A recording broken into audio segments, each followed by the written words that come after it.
Most drivers think automatic cars are basically idiot-proof. You just put it in drive, hit the gas, and let the car handle the rest. No clutch, no thinking, no skill required. And that belief is exactly why so many automatic cars quietly destroy themselves long before they should. What makes this worse is that most of the damage doesn't happen during reckless driving. It happens during normal habits that feel harmless. Backing out of a driveway, sitting at a stoplight, running a little low on gas, warming the car up the safe way. These habits don't cause instant failure. They cause slow internal damage that stacks up month after month. And by the time your car starts slipping, jerking, overheating, or refusing to shift, the repair bill is already locked in. Today, we're breaking down the most common mistakes drivers make without realizing it, the ones quietly killing automatic cars every single day. If you recognize even a few of these, you're not alone. But once you understand what's really happening inside the car,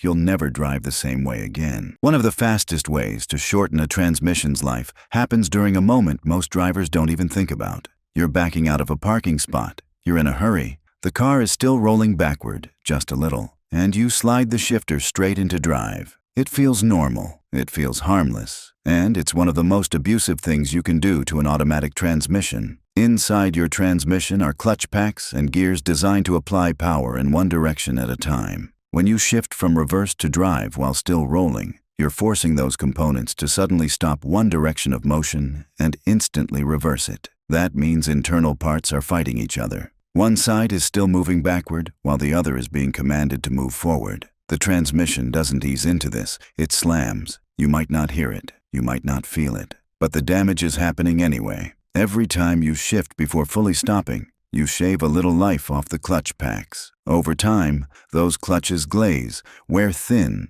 and lose their ability to grip. That's when you start noticing hesitation, rough engagement, or delayed shifts. Most drivers don't connect those symptoms to habits from years earlier. They assume the transmission just went bad. In reality, it was trained to fail. Coming to a complete stop takes 1 second. That single second can be the difference between a transmission that lasts 200,000 miles and one that gives up at half that. And if impatience behind the wheel causes damage, heat finishes the job. Heat is the #1 killer of automatic transmissions. Not mileage, not age, heat. And most drivers create massive heat without realizing it, especially in situations that feel completely normal. Take stoplights, for example. When you're stopped with the car in drive, the torque converter is still working. Even though the wheels aren't moving, internal fluid is being sheared and pressurized. That movement creates heat. On a cool day, it's manageable. On a hot day, it stacks fast. Transmission fluid starts breaking down once temperatures climb past safe limits. As heat rises, the fluid loses its ability to lubricate and cool. Once that happens, seals harden,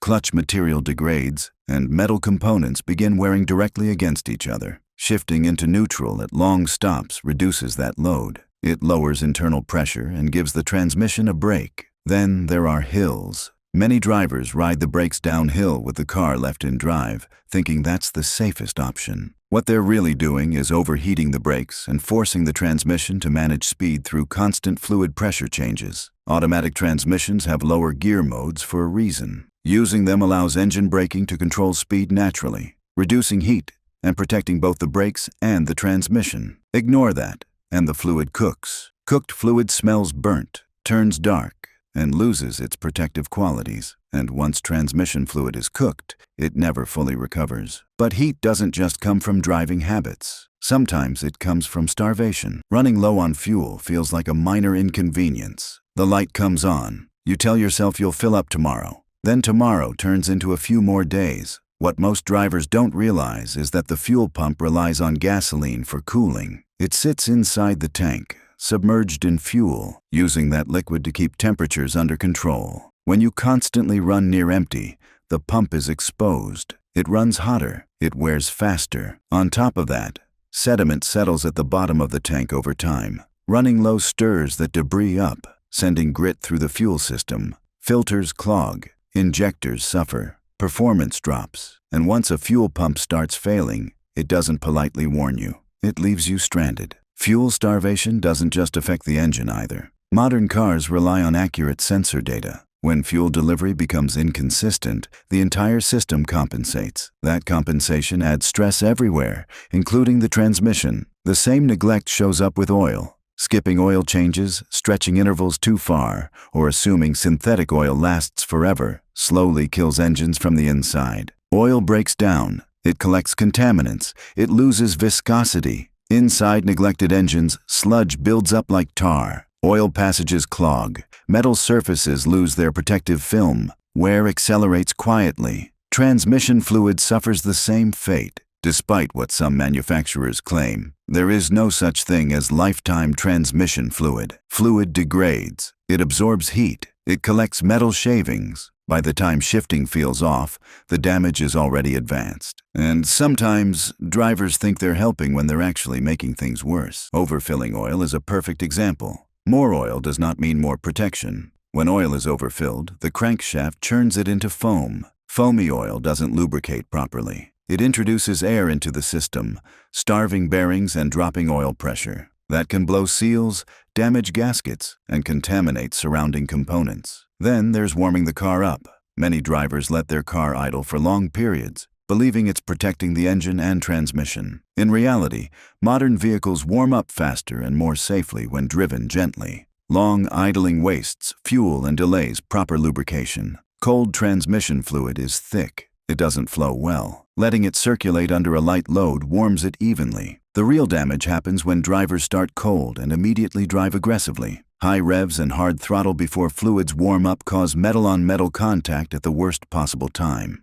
Cold starts are when most engine and transmission wear occurs. Treating that moment gently can add years of life. But even perfect driving habits won't save a car from damage if parking habits are ignored. Many drivers believe the parking brake is optional in an automatic. It isn't. When you park without using the parking brake, the entire weight of the vehicle rests on a small metal component inside the transmission called the parking pawl. That part is not designed to hold a vehicle long-term, especially on slopes. Repeated stress wears it down. Over time, it can fail. When it does, the car can roll, sometimes suddenly, sometimes catastrophically. Using the parking brake takes the load off the transmission and stabilizes the vehicle properly. It protects internal components and prevents unnecessary strain on mounts and bushings. This small habit costs nothing and saves thousands. But there's one situation that can destroy a transmission almost instantly. Driving through deep water. Automatic transmissions have vents to regulate internal pressure. On many vehicles, those vents sit low. When submerged, they can suck water directly into the transmission. Once water mixes with transmission fluid, the damage begins immediately. The fluid turns milky, lubrication fails, clutch adhesives break down.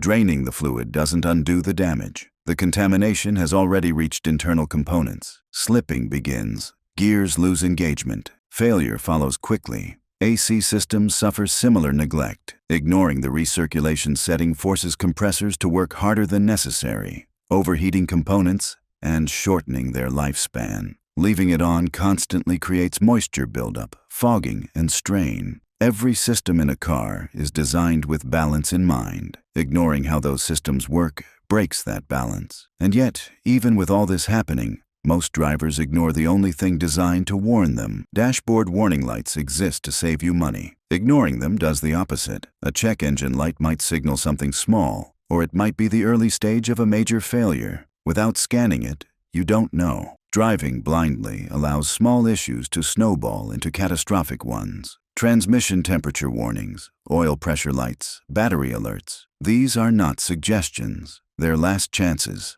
Cars rarely fail without warning. Drivers just stop listening. By the time symptoms are obvious, the damage is complete. The truth is simple. Automatic cars aren't fragile. They're misunderstood. Most failures come from habits passed down, outdated advice, or assumptions that modern technology will protect us from ourselves. Once you understand how these systems actually work, protecting your car becomes effortless. Small changes add years of life. Small awareness prevents massive repairs. And the best part? You don't need special tools, advanced skills, or expensive upgrades. You just need to stop doing the things that quietly destroy your car every day. Because your car isn't failing randomly. It's responding to how it's treated. And now that you know better, you can drive better and keep thousands of dollars in your pocket where they belong.